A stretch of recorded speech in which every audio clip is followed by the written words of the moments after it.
Hello friends, this is Deepak Singh and on behalf of AQ Bias, we'll be discussing the topic of Bankim Chandra Chattopadhyay ji, who is also known as Bankim Chandra Chatterjee. So confuse नहीं होना यार, ठीक है, ये थोड़ा बहुत नाम change हो सकता है, बट इनको इन दोनों नाम से बुलाया जाता है। तो इनके बारे में पढ़ते हैं और इस लेक्चर में हम क्या क्या पढ़ेंगे। एक तो इनकी लाइफ के बारे में पढ़ेंगे, इन्होंने क्या क्या इनके लिटरेरी वर्क्स हैं। फिर इसके बाद आनंद मठ के बारे में पढ़ेंगे जो इनका फेमस नॉवल है, और उसके बाद वंदे मातरम के बारे में पढ़ेंगे जो हमारा नेशनल सॉन्ग है। And then what is the difference between national song and national anthem, क्या क्या की डिफरेंसेस हैं उसमें। और साथ में फिर हम सन्यासी रिबेलियन भी पढ़ेंगे।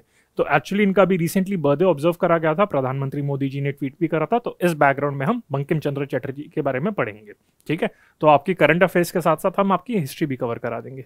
Okay friends, so let's start the topic of Bankim Chandra Chattopadhyay, who is also known as Bankim Chandra Chatterjee. So he is the great fellow by the name of Bankim Chandra Chattopadhyay ji.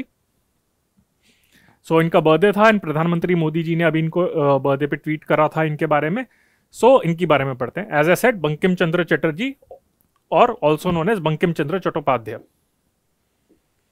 So he lived in the 19th century between 1838 and 1894. He was an Indian novelist, poet as well as a journalist. He is also known as the Sahitya Samrat in the field of in the Bengali language.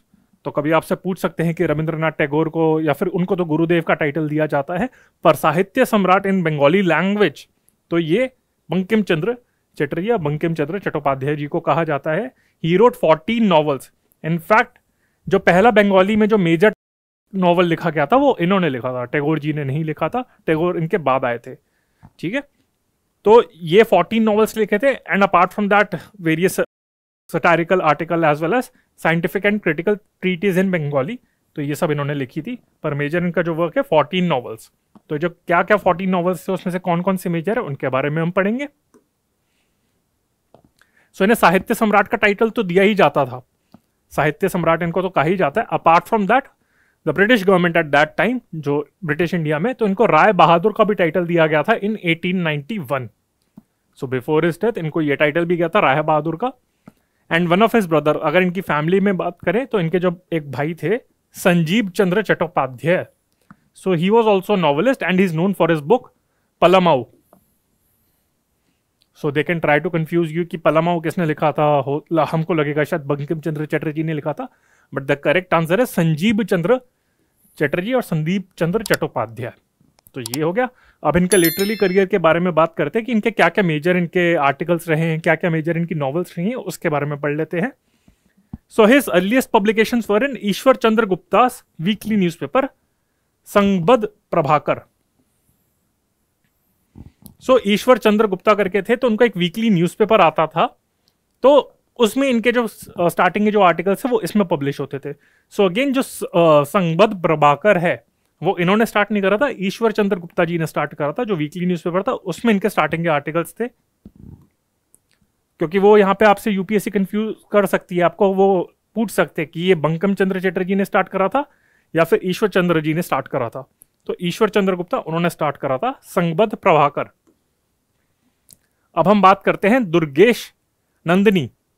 तो Durgesh Nandini which is also known as daughter of the feudal lord, जो आपके feudal lords होते थे तो उनकी बेटी, नंदिनी मतलब आपका बेटी हो गया, तो दुर्गेश नंदिनी, नंदिनी ऑफ दुर्गेश यानी कि daughter of the feudal Lord, अगर इसकी इंग्लिश ट्रांसलेशन करें। सो it is a Bengali historical romance. Actually ये एक तरीके से ट्रैजिक नॉवल था। इट्स लाइक अबाउट कि 3 लोगों के बीच में रोमांस था, कि वो किसी से प्यार करती थी but ultimately got married to someone else. So इस बारे में था and that was written by him, Bankim Chandra Chatterjee, in 1865। And why are we discussing about this novel, ये ध्यान रखना 1865 में लिखा गया था। आनंद मठ लिखा गया था आपका 1882 में, तो उससे भी 17 साल पहले ये नॉवल लिखा गया था। So it is the first Bengali novel written by him as well as the first major Bengali novel in the history of Bengali literature. तो बंगाली लिटरेचर में सबसे मेजर नॉवल माना जाता था, सबसे पहला मेजर नॉवल। उसके बाद भी काफी लिखे गए थे, जैसे आनंद मठ था, पर ये एक लैंडमार्क माना जाता है कि that led to the novel tradition, novel writing का जो ट्रेडिशन बंगाली लिटरेचर में जो स्टार्ट हुआ था वो इस नॉवल से स्टार्ट हुआ था, दुर्गेश नंदिनी के नाम से, ठीक है। तो ये आपका इंपॉर्टेंट हो गया। ये इतनी इंफॉर्मेशन ही है दुर्गेश नंदिनी के बारे में, किसने लिखा था, कब लिखा था and why is it significance. दूसरा आते जो सबसे मेजर नॉवल है इनका, Anand Math. So it's a Bengali fiction written by him and publish in 1882। ये ईयर बहुत ज्यादा इंपॉर्टेंट है, पूछ सकते हैं वो कब लिखा था। And why it is important, it is inspired by the Sannyasi rebellion in the late 18th century. इसके बारे में भी पढ़ेंगे, सन्यासी रिबेलियन। ये पूछ सकते हैं कि इसके ऊपर एमसीक्यू आ सकता है कि आनंद मठ इज इंस्पायर्ड बाय व्हाट, सन्यासी रिबेलियन, संथल रिबेलियन, सती प्रथा, या फिर चाइल्ड मैरिज, क्योंकि वहां पे, या फिर विडो के जो इश्यूज हो गए, विडोहुड के ऊपर हो गए, विडो रीमैरिज। तो बंगाल में काफी सारी प्रैक्टिस उस टाइम पे चलती थी, तो कंफ्यूज कर सकते हैं, क्योंकि 1882 के आसपास उससे पहले काफी सारी ये प्रैक्टिसेस चल रही थी, काफी सारी डेवलपमेंट चल रही थी, सोशल रिलीजियस रिफॉर्म मूवमेंट चल रहे थे, पर सन्यासी रिबेलियन के से इंस्पायर्ड है ये। And one of the key aspect of this novel is that the national song of India by the name of Vande Mataram was published in this novel. तो आनंद मठ के अंदर इंक्लूडेड है ये, तो which was publish in 1882। Vande Mataram इन्होंने 1870s वगैरह में लिखा था, पर ये जो नॉवल में ये पब्लिश कब हुआ था, आनंद मठ के नॉवल में 1882 में। So this novel is very significant. Again इसके बारे में चार पांच चीजें ही हैं। पहली बात तो ये कौन सी लैंग्वेज में लिखा था, बंगाली में। दूसरा किसने लिखा, बंकिम चंद्र चटर्जी ने। तीसरा कब पब्लिश हुआ, 1882 में। चौथा ये किस बैकग्राउंड में है, सन्यासी रिबेलियन में के कंटेक्स्ट में लिखा गया था जो 18th सेंचुरी में हुआ था। एंड पांचवा, Vande Mataram was published in this novel. So they can ask you कि Vande Mataram was published in which novel, तो योगेश नंदिनी और आनंद मठ। सो ये ध्यान रखना, आनंद मठ। सो इस नॉवल के बारे में यही है। Now let's come to his major, the most important contribution which is Vande Mataram. So Vande Mataram is also pronounced as Vande Mataram, ठीक है। तो आपको पता ही होगा, जैसे आप लोगों ने कहानी पिक्चर देखी होगी, विद्या बालन जाती है उसके अंदर वहां पे, तो उसको पूरे टाइम वो कहते रहते विद्या विद्या। तो बंगाली में नॉर्मली कहा जाता है कि वी नहीं होता, बी होता है, ठीक है। तो आपका हो गया विद्या, जैसे विद्या हो गया, विनोद आपका विनोद हो गया, विनोदनी की जगह जैसे विनोदनी हो गया आपका। तो वंदे मातरम को भी वंदे मातरम भी कहा जाता है बंगाली में। तो बाकी सारा इंडिया उसको वंदे मातरम कहता है, पर बंगाल में अभी भी से वंदे मातरम कहते रहते हैं। सो it is a Bengali poem written by him, but is originally written in Sanskrit and then also written in Bengali in 1870s. तो उन्होंने बहुत पहले लिख दी थी, but it was first published in 1882 novel आनंद मठ, जो हमने बताया था।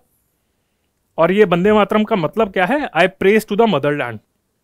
So it is written as an ode to the motherland, जो आपकी मदर इंडिया है, जिसको मदर इंडिया एक तरीके से कहा जाता है, वो इस नॉवल से, इस सॉन्ग से स्टार्ट हुआ था।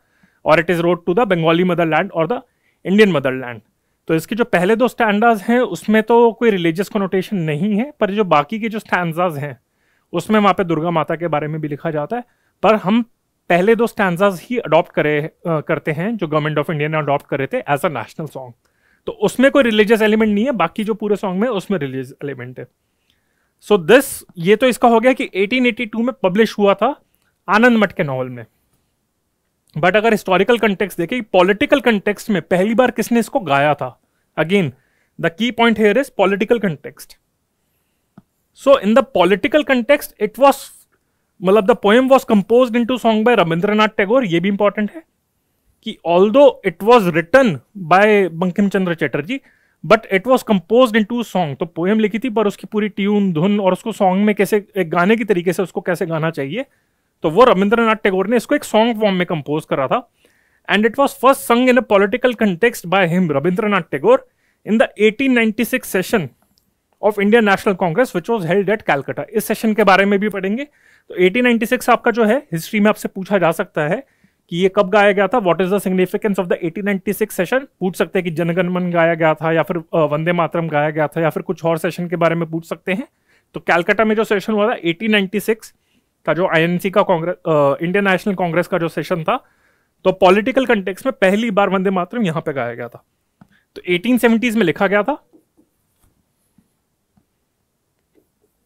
1870s में लिखा गया था, 1882 में पब्लिश करा गया था, इन 1896 में इसे ये करा गया था, आपका पॉलिटिकल कंटेक्स्ट में गाया गया था।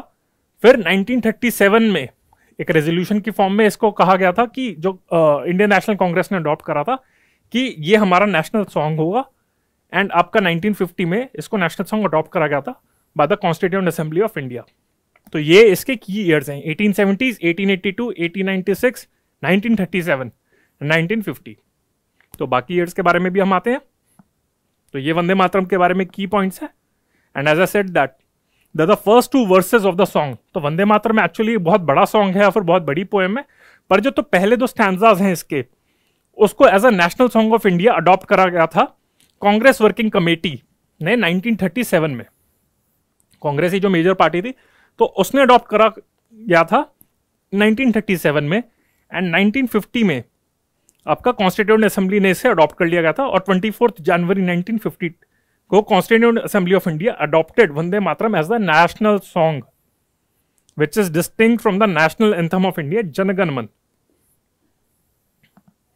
तो टैगोर का देखा जाए तो रविंद्रनाथ टैगोर जी का देखा जाए, दोनों में कंट्रीब्यूशन है। जनगण मन तो लिखा ही था, पर सॉन्ग में जो कंपोज करा था वंदे मातरम को, वो करा था इन्होंने, वो भी टैगोर ने ही करा था।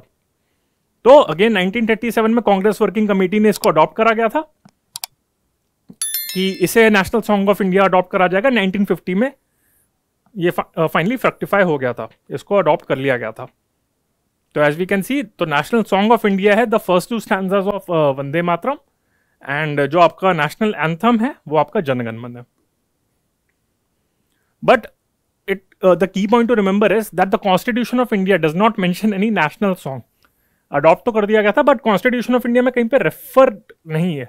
Although it is very important, it is regarded as like a very important song of India, national song का दर्जा दिया जाता है, पर कॉन्स्टिट्यूशन ऑफ इंडिया में कहीं पे मेंशन नहीं है। So they can ask like 2 statements की, पहली स्टेटमेंट वंदे मातरम की कब लिखी गई थी या फिर कब अडॉप्ट करा गया था, and then the second statement can be it is mentioned in the Constitution of India. So ये ऐसा नहीं है। And the another difference is, जैसे जनगण मन के बारे में जो हमारा नेशनल एंथम है, कहा जाता है कि 52 सेकेंड्स के अंदर इसे गाना ही होता है।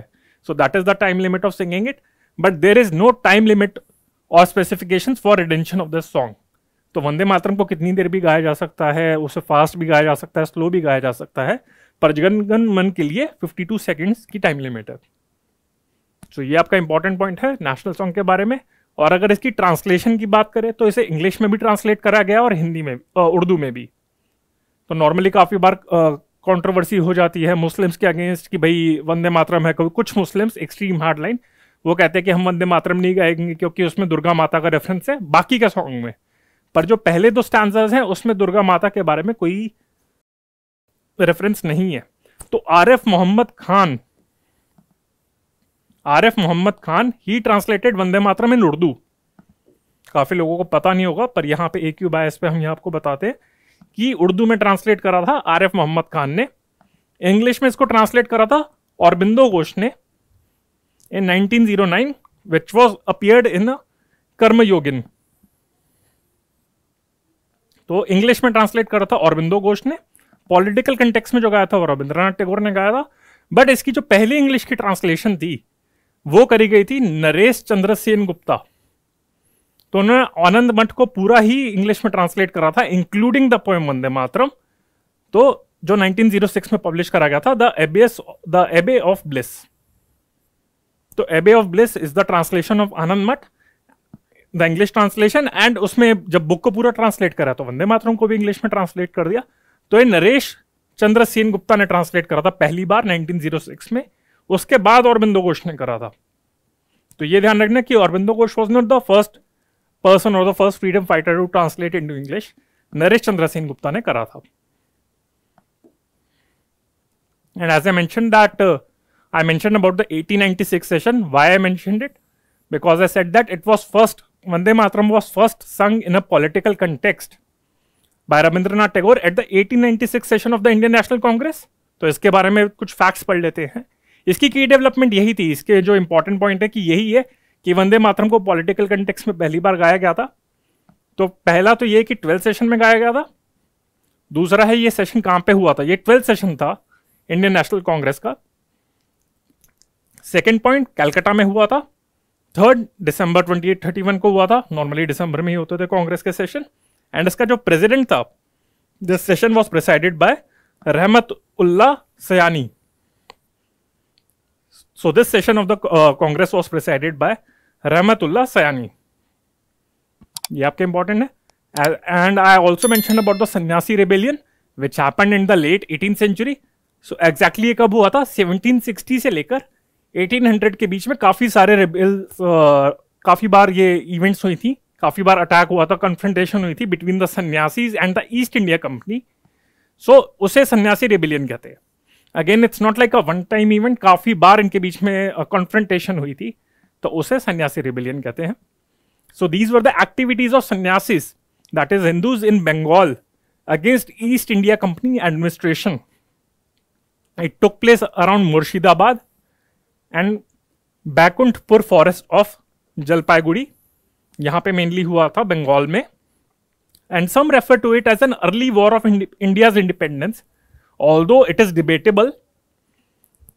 So it is some historians refer to it as an early war of India's independence from foreign rule, since the right to collect tax. Why it is referred by some as the early war of India's independence? Because the right to collect tax had been given to the East India Company after the Battle of Buxar in 1764.